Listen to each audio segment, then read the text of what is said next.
Have you ever walked into someone's home and noticed that it was spotless? Not because they were expecting guests, not because they spent the weekend deep cleaning, but simply because it is always that way. And you find yourself wondering, how do they do it? What is different about them? Are they just more disciplined? Do they have more time? Do they simply enjoy cleaning their home more than the rest of us? Here is what I have discovered.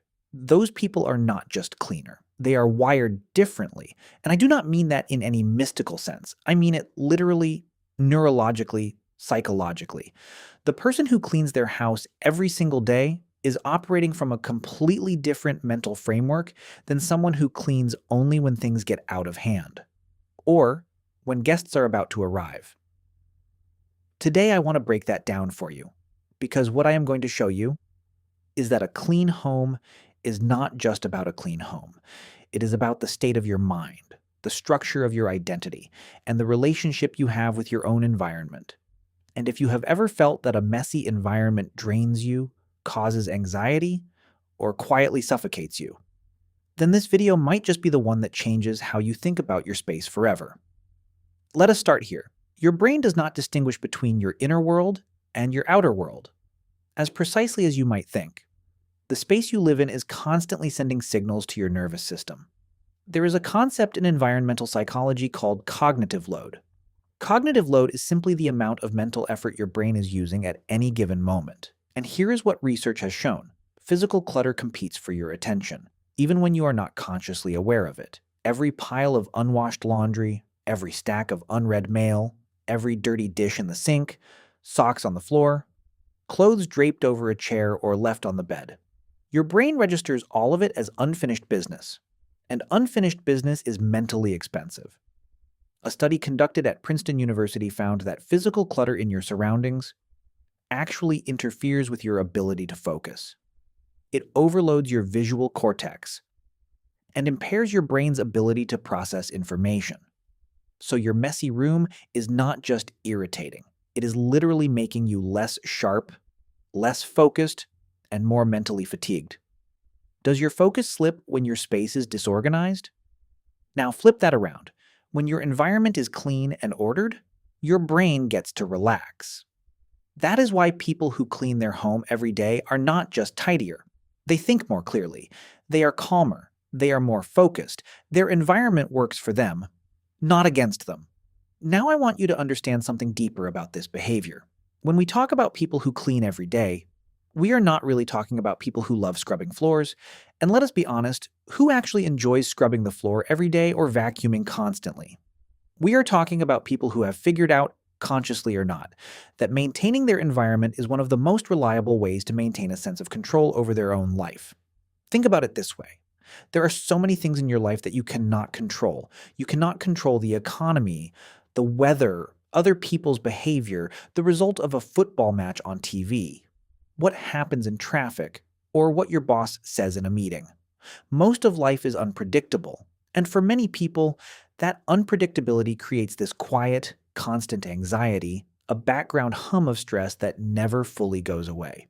But your home, that you can control, the state of your kitchen counter, whether your bathroom has been wiped down, whether your bed is made, those are entirely within your domain. And every time you act on your environment and restore it to order, you send a signal to your nervous system that says, I am in charge here. I can handle things. Everything is okay. Have you ever felt a sense of relief after cleaning your home? In psychology, this relates to what is called the locus of control. People who have a strong internal locus of control, meaning they believe their actions genuinely influence their outcomes, tend to experience less anxiety, greater motivation, and greater resilience. And one of the simplest ways to reinforce your internal locus of control every single day is to take ownership of your immediate environment. Clean the counters, make the bed, wash, and put away the dishes before they pile up. And you will feel the relief. Now I want to talk about something that I believe is the real key to understanding this behavior. And it brings me back to what I talk about constantly on this channel, identity. People who clean their home every day are not doing it primarily because they love cleaning. Let us be realistic. Who actually enjoys tidying their home every single day? Most of them would probably tell you they do not. They do it because somewhere along the way, through repeated action, through building the habit, through seeing the results, they internalized an identity. They became the type of person who keeps a clean home. And once that becomes part of what you believe yourself to be, the behavior becomes almost automatic. Behavioral psychology is very clear on this. We act in alignment with who we believe we are. So if you believe you are a disorganized person, a messy person, someone who simply cannot keep things tidy, what do you think will happen? You will let things pile up and tell yourself, well, that is just the way I have always been. But here's the good news. Identity is not fixed. Identity is built through evidence. And the evidence comes from your actions. Every time you wipe down the table after dinner, you are building the identity of someone who takes care of their space. Every time you make your bed in the morning, you are reinforcing the belief that you are someone who follows through on small commitments. Do that enough times, and your brain has no choice but to update its picture of who you are. This is what identity-based habit theory rooted in cognitive dissonance research tells us. Repeated actions shape self-concept. And once a behavior becomes part of your identity, it becomes natural and automatic. The goal is not to force yourself to clean every day for the rest of your life. The goal is to do it consistently enough that you stop being someone who has to force themselves to clean their own home and start being someone who simply does it. Let me tell you why this habit is especially powerful when it becomes part of your morning ritual. Neurologically, right after waking up, your brain is in a relaxed, receptive state. Your cortisol, your stress hormone, naturally spikes in the morning, which actually creates a window for focus and neuroplasticity. Your brain is literally more capable of rewiring itself in the morning than at any other point during the day. So what happens when the very first act of your day is to make your bed? Or to wipe down the kitchen? You are doing several things at once. First, you are using that neurological window to reinforce a behavior that will eventually become automatic. Second, you are generating what psychologists call a completion loop. Your brain receives a small but genuinely powerful dopamine hit when you finish a task and see the results. A made bed, a clean sink, a wiped counter. These are visible markers of a completed action. And they feel good to the brain. Third, and this is the most important part, you are building momentum. Admiral William McRaven, in his famous commencement speech at the University of Texas that went viral, said something incredibly simple and profound. If you want to change the world, start by making your bed. Because when you make your bed in the morning, you have already accomplished the first task of the day. That gives you a small sense of pride. It encourages you to complete another task and another. And by the end of the day, that one small task will have multiplied into many completed tasks. The compound effect of daily cleaning is not just a tidier home. It is a more productive day, every single day. Now, I want to be honest with you about something. Because I know some of you listening right now are thinking, I am just a messy person. I have always been messy. My parents were messy. My apartment has always been messy. That is simply who I am. I hear you, but I want you to hear this. Your clutter is not neutral. It is trying to tell you something. It is almost always either a symptom or a cause of something that is happening on the inside. When life feels out of control, people's environments tend to reflect that. When someone is going through depression, their space is often the first thing to deteriorate. Their apartment becomes dirty. Dishes go unwashed. Beds go unmade. The mess on the outside mirrors the chaos within. Research published in the Personality and Social Psychology Bulletin found that people who described their homes as cluttered or full of unfinished projects had higher levels of the stress hormone cortisol throughout the day, compared to people who described their homes as restful and relaxing. Think about that. The state of your home is literally affecting your baseline stress level every hour you spend in it. So if you have been wondering why you feel tired when you come home from work, why you cannot seem to relax, why your evenings feel stressful even when nothing particularly bad happened that day, look around. Your environment may be the very thing that is quietly draining you. Here is something I want you to stop believing right now. People who clean every day are not more disciplined than you. They have not somehow achieved a level of willpower that you have not yet reached. That is an entirely wrong frame. And I want you to stop thinking that way because it is simply not true. When you watch someone with a consistently clean home, you are not watching discipline in action. You are watching a system. You are watching automation. You are watching someone whose habit has become as natural as brushing their teeth before bed. It is simply what they do, just like brushing their teeth, as I said. And that is what you want to build for yourself. Not more discipline, more automation, because discipline is a limited resource. You can burn through it. We have all had the experience of being very strict with ourselves in one area, only to fall completely apart in another, because we used up all of our willpower. Automation does not work that way. Automation is self-sustaining. A 2009 study published in the European Journal of Social Psychology found that it takes an average of 66 days for a new behavior to become automatic, to shift from something you have to consciously choose to do, to something your brain simply does on its own. So the goal is not to force yourself to clean every day for the rest of your life. The goal is to force yourself to clean every day for long enough that it stops being something you force. That is the transition. And once you make it, the habit sustains itself. There is another dimension to this that does not get talked about enough, and that is the sensory experience of a clean environment. Because cleaning your space every day is not just a cognitive benefit, it is a deeply physical, sensory, almost nervous system level experience. Think about what it actually feels like to walk into a clean room. The visual clarity, the open space, the absence of that low-level visual noise that clutter creates. There is something about a clean, ordered environment that communicates safety to your nervous system. It signals things are handled, everything is okay. You can rest. Now for people who are highly sensitive, people who absorb the energy and the moods of the environment around them, this effect is even more pronounced. If you have ever walked into a messy room and immediately felt your anxiety rise, or entered a clean minimalist space and felt yourself exhale, that is your nervous system responding to environmental input. And for those people, maintaining a clean space is not a preference. It is genuinely a mental health practice.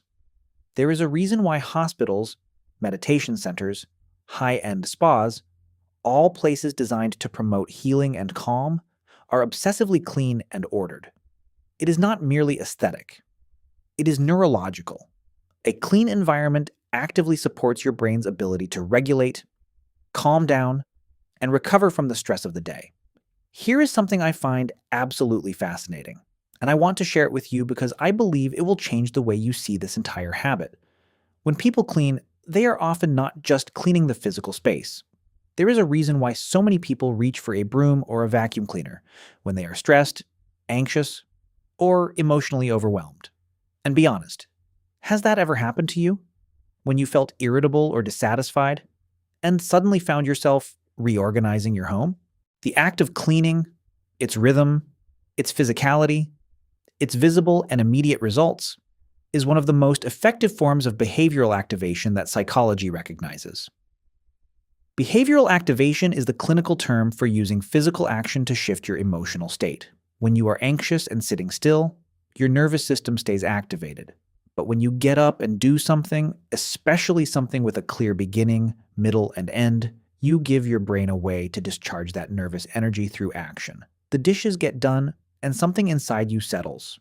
People who clean every day have often stumbled onto this without realizing it. They have built a habit that serves them emotionally just as much as practically. The physical act of restoring order to their space helps them restore order to their mind. The external process mirrors and supports the internal one, and this is especially powerful at the end of the day. If you spend 10 minutes tidying up before bed, wiping down surfaces, putting things back in their place, leaving the space exactly as you want to find it tomorrow morning, what you are really doing is creating a psychological boundary between the day that was and the night that is coming. You are telling your brain, the day is done. I handled it. It is time to rest now. So let us talk practically, because I know some of you are listening to this and thinking, okay, I understand. But I am still not doing it. I still let things pile up. I still tell myself I will clean later. And that later never comes. So how do you actually begin? The first thing, and this is critically important, is to shrink the start. One of the biggest reasons people do not clean consistently is that they wait until there is a towering pile of dishes, a mountain of dirty laundry. And then when they look at how much work awaits them, they cannot even bring themselves to begin. And large tasks are easy to avoid. So what you want to do is never let it get to that point. Catch it small. Wipe the counter right after cooking. Wash the dishes right after eating. Put things back immediately after using them. When the mess never gets a chance to grow, the maintenance required is minimal. You are not cleaning. You are simply maintaining. The second thing is to attach it to something that already exists in your routine. This is what behavioral scientists call habit stacking, or what our grandmothers would have simply called building good habits. You are not trying to create a new habit from scratch.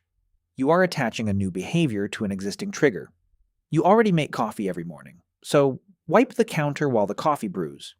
You already brush your teeth every night, so wipe down the bathroom sink right after. The third thing is to make it enjoyable. I know that sounds obvious, but this is where most people go wrong. Do not approach cleaning as though you are being punished, as something you are forced to do.